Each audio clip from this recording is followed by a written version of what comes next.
The summer of 1996, a ticking time bomb.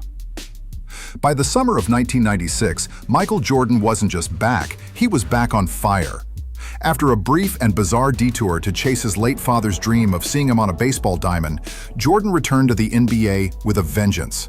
And when he did, he didn't just come back to play, he came back to dominate. The Chicago Bulls, now with Dennis Rodman joining the mix, tore through the league like a wrecking ball. They finished 72-10, a record at the time. Jordan reclaimed the MVP, the scoring title, and added another ring to his collection. But even amidst all the glory, something strange was happening behind closed doors. Jordan's contract was expiring, and for the first time in his legendary career, he had the upper hand. No one could question his value, no one could argue his greatness, and yet, his bank account told a different story. Think about this. Jordan was the face of Nike, the face of the NBA, the reason why kids in Shanghai and Chicago wore Bulls jerseys. And yet, after 12 seasons, he had only made $28 million from playing basketball. That's less than what some current bench players earn in 3 years. Contrast that with Patrick Ewing, Jordan's longtime Eastern Conference rival, who was pulling in $18 million in one season. It wasn't just a numbers game anymore, it was about respect. And that's when things got dangerous. Because for the first time, Jordan was open to leaving. This wasn't just a hypothetical scenario, it wasn't clickbait, this was real. The greatest player in the sport was ready to test the market. And one team was standing by, ready to blow the roof off the NBA. That's one, abandsfactor.com. Let's be clear, this wasn't just a negotiation, it was a statement. For years, Jordan had operated under a quiet code: focus on winning, ignore the money. But in '96, that code cracked, and the Knicks knew it. Jordan had already watched Scottie Pippen get criminally underpaid and underappreciated. He'd watched Jerry Krause parade around as if he had scored all those points in the finals. The Bulls' front office was growing smug, and Michael had had enough. Meanwhile, the Knicks were licking their wounds from yet another playoff exit. The mid-90s Knicks weren't scrubs. They were bruisers. Tough, physical, unforgiving. But they lacked that one guy who could take over a game in the final minutes. They didn't just want Jordan to win games, they needed him to rewrite the franchise's history, to erase the ghosts of 1994, to avenge the Game 7 losses, the near misses, the heartbreaks that had defined the Ewing era. New York was willing to pay, not just with money, but with reverence. MSG would be his arena. The city would bend over backward. Endorsements? He wouldn't even have to ask. Madison Avenue would print his face on every billboard from the Bronx to Brooklyn. The Knicks weren't just offering a contract, they were offering a kingdom, and Jordan was listening. The real beauty of the Knicks' plan was how quietly it unfolded. Most teams couldn't even dream of affording Jordan. The salary cap was real, and many franchises were already drowning in bloated contracts for players who didn't deliver. But the Knicks, they had done their homework. They traded pieces, restructured deals, cleared just enough cap space to make one massive offer: $25 million for one season. It doesn't sound like much by today's standards, but back then it was absurd, astronomical. It shattered the salary curve. People inside the Knicks organization believed they were on the brink of something historic. A few insiders have even said that meetings were held to brainstorm jersey designs, media rollouts, and press conference logistics, just in case the deal went through. And behind it all was a kind of desperation the Knicks had never felt before. The Bulls were a wall they couldn't climb. But what if they could just take the wall for themselves? What if Jordan wasn't the enemy anymore, but the savior? That was the plan. Simple, bold, and potentially earth-shattering. Behind every great dynasty is a fracture waiting to split it apart. And in Chicago, that fracture had a name: Jerry Krause. While the media fawned over Jordan's brilliance and Phil Jackson's zen-like command, Krause lurked in the background like an anxious puppeteer, pulling strings and craving recognition. He wasn't satisfied being the guy who assembled the team. He wanted to be the reason for their success. Jordan saw it, and he hated it. Publicly, Jordan smiled. Privately, he seethed. Krause's infamous quote, "Players and coaches don't win championships, organizations do," was salt in the wound. Jordan had given everything to Chicago, and in return, he felt replaceable, disposable, like just another piece on a corporate chessboard. And then there was Phil Jackson. Krause was already shopping for his replacement, while the team was still winning championships. Jordan had declared he would only play for Phil. That was the line. Cross it and he was gone. And Krause? He danced on that line every single day. The front office dysfunction was no secret to the Knicks. In fact, it was part of their pitch. "You've won with dysfunction," they told him. "Now win with respect." For the first time, Jordan wasn't just annoyed, he was angry. Not at his teammates, not at the fans, but at the very people who should have been celebrating him the loudest. And that anger, it almost pushed him to New York. If Michael Jordan was the most powerful player in basketball, then David Falk was the most powerful man around basketball. Falk had revolutionized sports marketing. He didn't just negotiate contracts, he shaped empires. And Jordan's empire? That was his crown jewel. But 1996 wasn't about Nike deals or Gatorade commercials. It was about leverage, and Falk wielded it like a blade. He had no loyalty to Chicago. His job was to get the best deal for his client, and sometimes that meant playing hardball. So when the Knicks showed interest, Falk saw an opportunity, not just for more money, but for a power move that would leave every front office executive in the league shaking.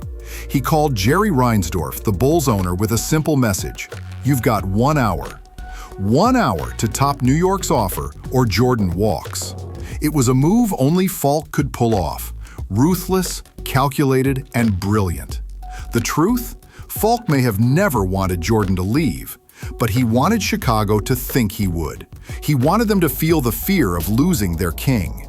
And in doing so, he ensured Jordan would finally be paid like the legend he was. The league had never seen anything like it before. When the call came in, Chicago froze. For years, they'd underpaid Jordan, assuming loyalty would keep him in check, that his love for the game, for the city, would be enough. But now, faced with the very real possibility of losing the face of basketball to their most bitter rivals, they panicked. The front office scrambled to do the unthinkable, break their own salary rules. Jerry Reinsdorf, famously frugal, had to make a decision, not as an owner, but as a businessman watching his empire dangle over the edge. And so, with the clock winding down, the Bulls offered Jordan a 1-year deal worth $30 million. It shattered every known precedent. No one had ever been paid that much for a single season. Adjusted for inflation, it would be like giving a player $55 million today, and he was worth every penny. Jordan accepted. But make no mistake, this was not a triumphant contract signing. It was a desperate rescue mission. And had that phone call come even 5 minutes later, history would be rewritten. Close your eyes, picture this. It's opening night at Madison Square Garden. The crowd is electric. The arena is pulsing like it hasn't in decades. Flashbulbs pop, the lights dim, and then, stepping out of the tunnel in a crisp blue and orange jersey bearing the number 23, Michael Jordan jogs onto the court. The arena erupts. He isn't wearing a Bulls jersey, he's not in red and black. He's in Knicks colors, the colors of a franchise that has spent years clawing its way out of playoff heartbreak. This is the what if. Jordan joins a battle-hardened Knicks squad. Patrick Ewing patrolling the paint, Charles Oakley bruising bodies, John Starks ready to bomb from deep. Add Jordan to that mix, you have a team that suddenly transforms from gritty underdog to terrifying juggernaut. The Knicks were no joke in the 90s. They were always almost there, one piece away. Jordan wasn't just a piece, he was the nuclear option. How would history have changed? The Heat, the Pacers, the Magic, suddenly they're irrelevant. The Bulls? Without Jordan, they likely dissolve. Scottie Pippen might have demanded a trade. Phil Jackson? Gone. The triangle offense? Abandoned. But the Knicks? They take over the East, and with Jordan's killer instinct, they likely roll through the West too. Could they have beaten the Rockets? Probably. Do they stop the rise of Shaq and Kobe before it even begins? Possibly. And the ring count? Maybe Jordan ends up with 8. Or maybe he falls short. That's the beauty of the unknown. Because in this alternate timeline, we're not just debating stats. We're rewriting the emotional fabric of the NBA. We almost lived in that reality. You'd think a story this big would be front-page news, right? Wrong. The media barely touched it. Once Jordan re-signed with the Bulls, the world moved on. But those on the inside knew this wasn't just a rumor, it was a near miss of epic proportions. Decades later, executives from both franchises have hinted that it was real, that New York wasn't just a ploy, it was a genuine, tangible outcome that was derailed at the last possible second. One former Knicks executive speaking anonymously said, "If the Bulls had blinked, we had him." Even Jordan's teammates at the time were shocked when they heard how close he was to leaving. They hadn't known, because it was kept quiet, on purpose. Jordan didn't need the world to see him waver, that wasn't his image. He was the guy who stayed loyal, the ultimate competitor, the centerpiece of Chicago. But the truth?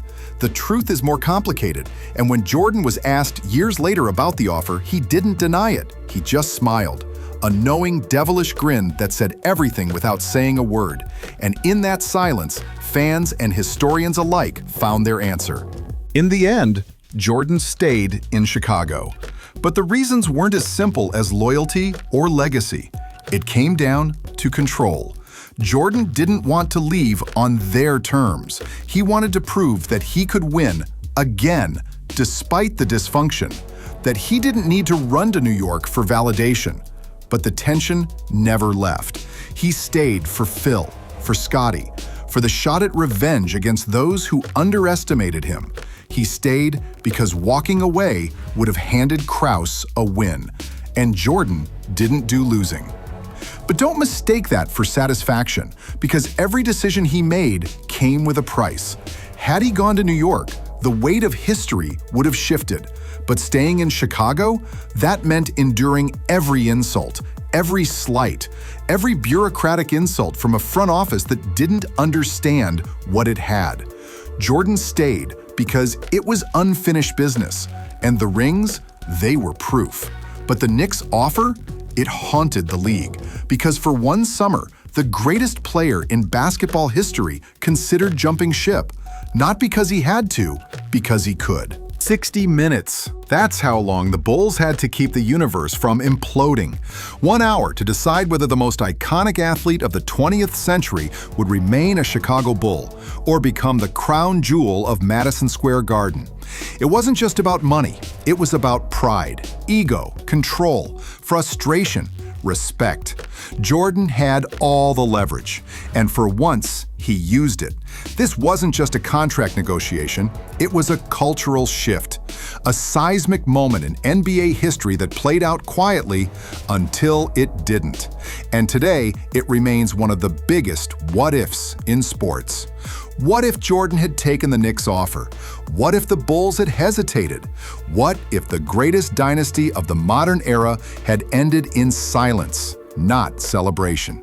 We'll never know, but the possibility lingers in grainy press clippings, in whispered stories from execs, in the grin Jordan gave when asked if it was real, and in the hearts of every Knicks fan who still dreams of what could have been.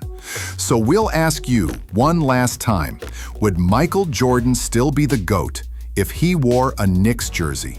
Or would his legend have grown even larger under the lights of Madison Square Garden? Drop your thoughts in the comments, debate it, share it, because the clock may have run out on the Knicks that summer, but the story is forever.